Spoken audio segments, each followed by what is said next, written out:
Und Job hat weitergesprochen und sagt, wenn ich kann ein paar Monate zurückgehen, an die Tage, wo der Herrgott mich geschützt hat.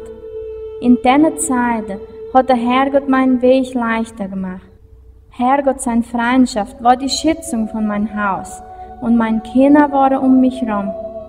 Und Job hat Herrgott angebetet. O Herrgott, ich halte um deine Hilfe an und du gibst mich keine Antwort.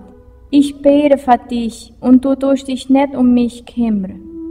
Du tust mich mit Schlechtigkeiten behandeln und kommst mir noch mit aller Kraft. Ich habe die Herrlichkeit gewartet und das Unglück ist gekommen.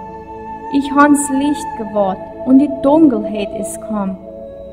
Demnach, im Mittelsturm, hat Herrgott dem Job die Antwort gegeben.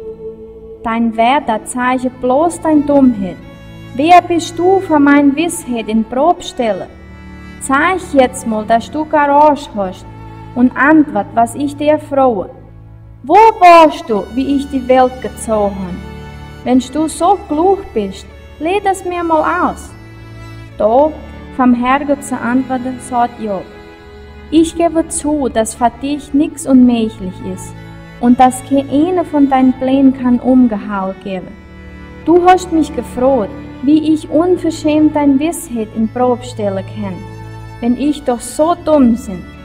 Ich habe ewig Dings gesprochen, wo ich nicht verstanden habe. Davor hatte ich dich gekannt, bloß war ich im Heere sprechen, aber jetzt sehe ich dich mit meinen eigenen Augen. Deswegen schäme ich mich von alles, was ich gesagt habe und reue mich hier, wo ich hocke, auf dem Eschhaus.